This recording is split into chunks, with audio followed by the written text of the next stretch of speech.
नमस्कार दोस्तों, जय जोहार। मैं कौशल तिवारी और बीहनिया संझा में आपका स्वागत है। छत्तीसगढ़ के 10 नगर निगम में डबल इंजन की सरकार ने प्रशासक बैठा दी है। इससे स्पष्ट है कि अब समय पर नगर निगमों के चुनाव नहीं होंगे। शहरी सरकार का गठन कब होगा, क्या ग्राम पंचायतों के चुनाव के साथ होगा, इसे लेकर कांग्रेस ने तीखे प्रहार किए हैं।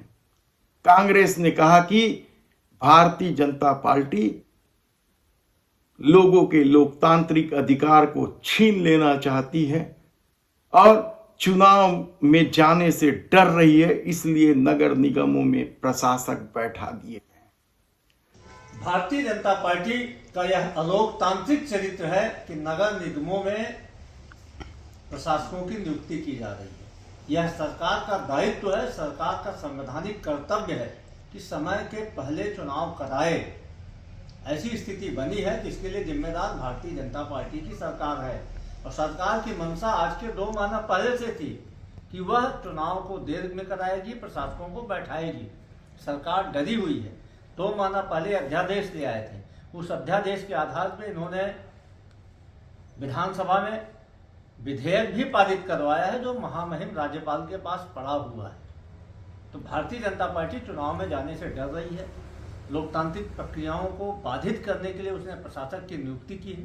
कांग्रेस पार्टी इसकी कड़ी निंदा करती है और हम मांग करते हैं कि आज ही चुनाव प्रक्रिया घोषित की जानी चाहिए, चुनाव करवाया जाना चाहिए ताकि निर्वाचित लोग निकायों में बैठ के जनता के कार्यों को संपादित करें।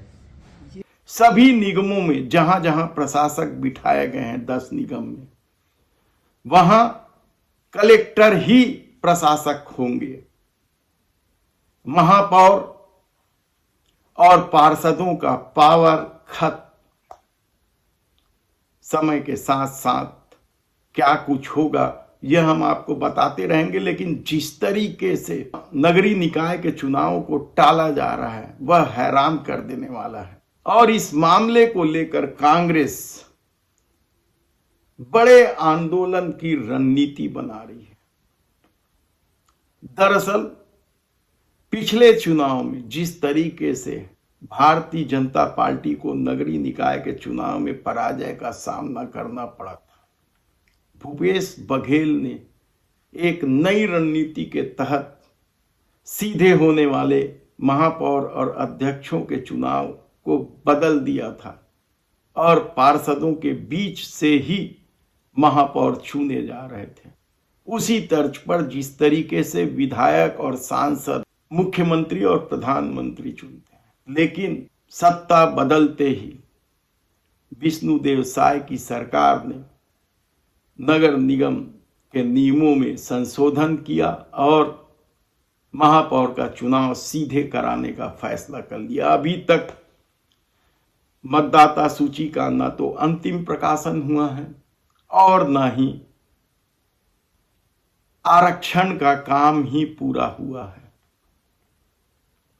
हालांकि जहां आरक्षण का काम हुआ है वहां बेहद ही विवाद की स्थिति है। हमने बताया था कि किस तरीके से कांकेर में अन्य पिछड़ा वर्ग की उपेक्षा को लेकर ओबीसी वर्ग ने जबरदस्त आंदोलन किया था, बस्तर बंद का आह्वान किया था, जगह जगह चक्का जाम किए थे। हजारों की संख्या में पिछड़े वर्ग के लोग सड़क पर उतरे थे। लेकिन पिछड़े वर्ग की उपेक्षा की एक अपनी कहानी है। प्रदेश सरकार में उप मुख्यमंत्री भी पिछड़ा वर्ग से है। देखना है कि उनकी समस्या दूर होगी कि नहीं, लेकिन नगरीय निकाय के चुनाव के पहले भारतीय जनता पार्टी ने जिस तरीके से प्रशासक बिठाए हैं उससे क्या भाजपा सत्ता में आ जाएगी शहर सरकार में? ये बड़ा सवाल है, क्योंकि कहा जा रहा है कि रणनीति तो यही है। इस बीच जो चर्चा है कि जहां जहां कलेक्टर बैठेंगे, जहां जहां कांग्रेस का कब्जा था, वहां का मामला खोला जाएगा। आरोप प्रत्यारोप तो लगेंगे ही साथ कहा जा रहा है कि सरकार की बड़ी तैयारी है उन निगमों को लेकर बड़ी बड़ी घोषणाओं का, ताकि चुनाव में सत्ता उन्हें आसानी से मिल जाए।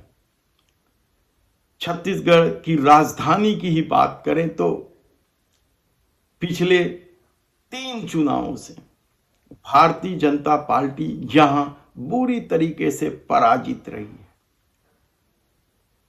महापौर तरुण चटर्जी के बाद सुनील सोनी ही उनके ऐसे नेता रहे जो महापौर का चुनाव जीते थे। उसके बाद भाजपा यहां से महापौर के लिए तरसते रही है। किरणमयी नायक, फिर प्रमोद दुबे और एजाज ढेबर। इस बार सीधे चुनाव करके क्या भाजपा कुछ नया खेल खेलेगी? राजनांदगांव, बिलासपुर, रायगढ़, यानी आप देखेंगे फेरिस्त तो सीधे चुनाव का फायदा क्या भारतीय जनता पार्टी को मिलेगा, ये बड़ा सवाल है। हालांकि भाजपा इसके लिए पूरी ताकत लगाई है। तो कांग्रेस ने आरोप भी लगाया है कि चुनाव हार जाने का डर, यानी सत्ता जिस तरीके से हर मामले में फेल रही है, लोगों में आक्रोश है, इसलिए भारतीय जनता पार्टी ने चुनाव को टाल दिया है। देखना है कि आने वाले दिनों में क्या कुछ राजनीति होगी। अभी तो कांग्रेस रणनीति बना रही है कि वह किस तरीके से वार्ड स्तर पर जाकर भाजपा के इस खेल का पर्दाफाश करे।